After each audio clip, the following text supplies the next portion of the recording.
back with another easy cooking recipe, and today I'm going to show you how to make a sushi bake, which is a sushi casserole that uses sushi rice, imitation crab, and I added shrimp, but you can add any seafood you want, such as salmon or tuna, anything that you have on hand. I actually had shrimp, so I added it. Usually I just use the imitation crab and it's totally fine.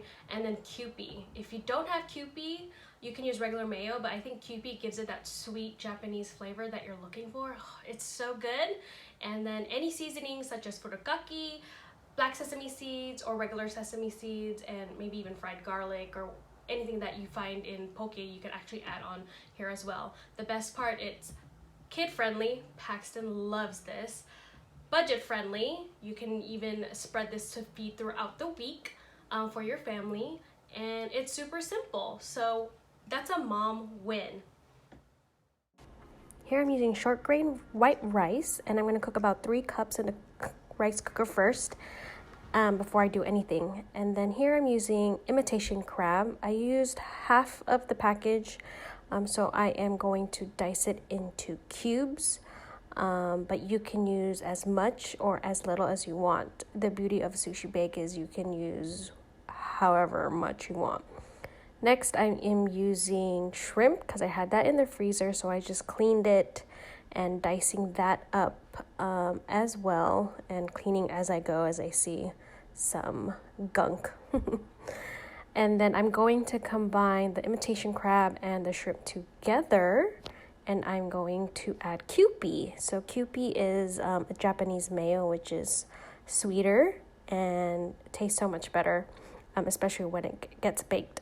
And I actually got this at our local Costco.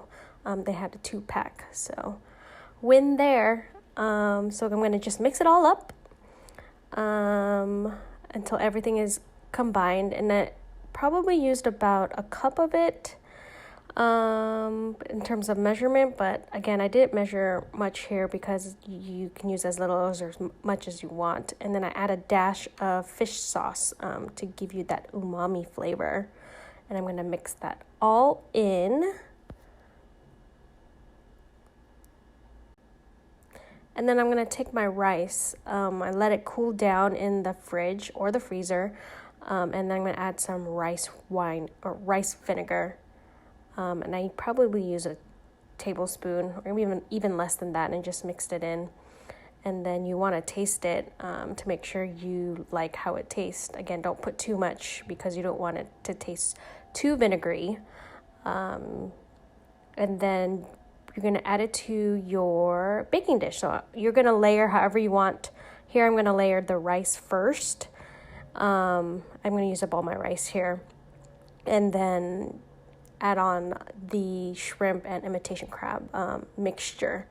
You can layer however you want, but I like to have the mixture on top.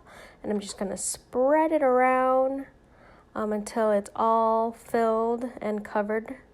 I want to cover the rice as much as possible, like so. And just spread everything around.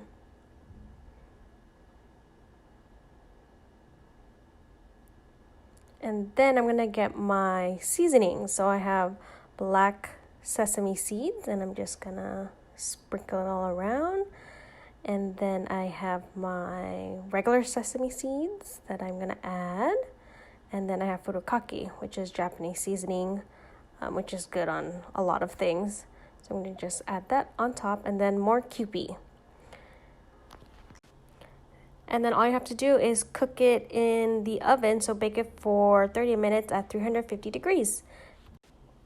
And this is how it looks like when it's done. All you need is some seafood wrapper and just scoop it up and take a big bite.